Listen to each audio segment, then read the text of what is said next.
Greetings and welcome to America in Focus, powered by the Center Square.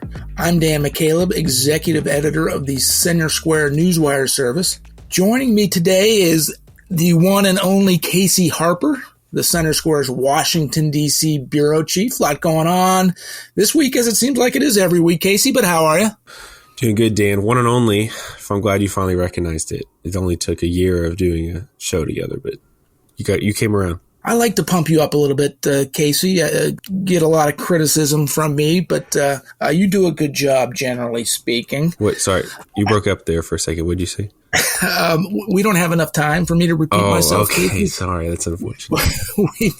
we need to move on. Casey, a lot of focus of the federal government right now on what's going on in the Middle East with the after the Hamas terrorist group conducted a sneak attack against Israel about 2 weeks ago, and then Israel's response.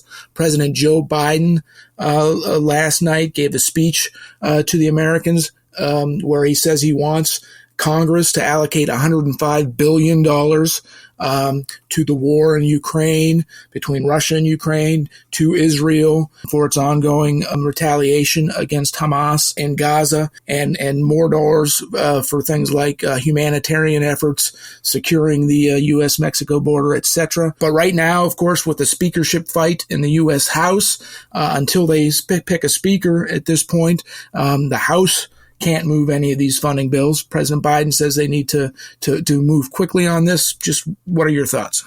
Yeah, I mean, I think you said it. When it comes to Biden is pushing Congress to kind of get its act together so that the more funding can be spent. Now, from the House Republican perspective, they say, "Hey, Biden, I really don't care what you think because you probably caused this Israel thing with your poor handling of foreign policy. By the way, you've been giving all this money to Iran, and then you really authorized $6 billion to be released to them. A few weeks later, Hamas, which is backed by Iran, attacks Israel.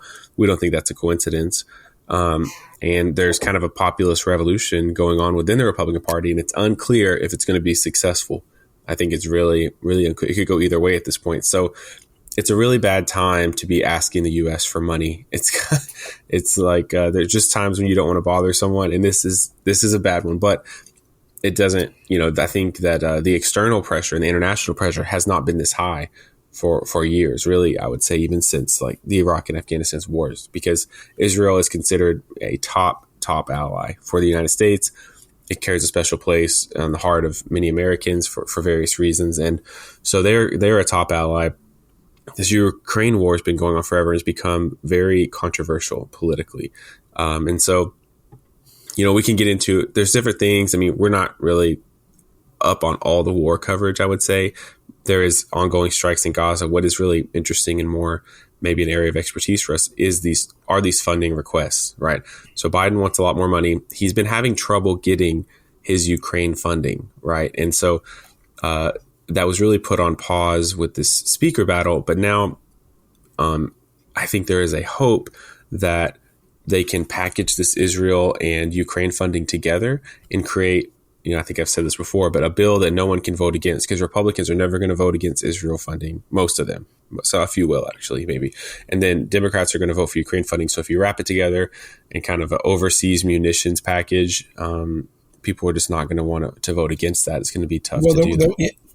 There were several Republicans almost immediately after President Biden's speech last night saying, no, this should not, all of this funding should not be contained in a single measure. We should be able to vote on, for example, Ukraine funding separately from Israeli funding. Of course, most of those folks support funding Israel, but do not support funding Ukraine. So that's going to be an ongoing battle there, Casey. Also included in Biden's package does include about $14 billion for the U.S.-Mexico border, which also has been a priority of Republicans.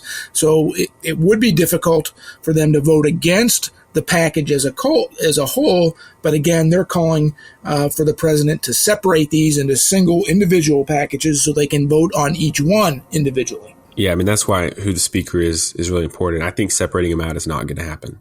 Of course, that's what Republicans always want. They want to vote on things one by one, but it never happens. So, I mean, it could, theoretically, I could see a standalone Ukraine package potentially, but just taking every single issue and splitting it up like this is I think, unlikely.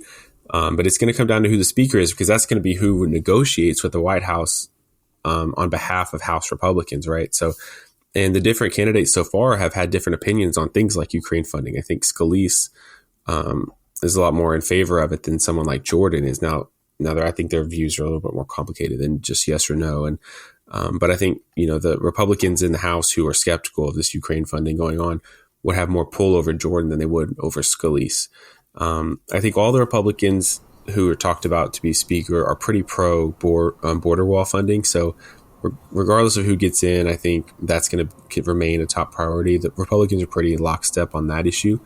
But it's going to be, the Ukraine funding is going to be significantly impacted by who becomes speaker, because that is not really a partisan issue in the same sense of like, we know what Republicans think about that. There's a real divide and growing divide in the Republican Party over, should we keep sending all this money to Ukraine, right? And but to further complicate issues, Casey, not all Democrats are on board with part of President Biden's proposal. There are some Democrats who don't think the U.S. should be funding Israel in its response to the Hamas terrorist attack on its home territory.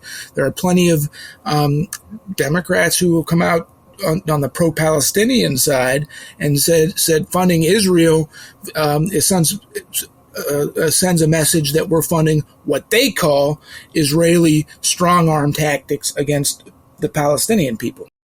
Yeah, I mean, they say a lot of things, and some of these members have been quieted and shut down by even their own party for anti-Semitism and things like that. So it's a kind of controversial, smaller wing of the Democratic Party that's saying some things. But you're right, it is further complicated, and I think it shows, how 20 years in the future, the foreign policy landscape politically is really shifting.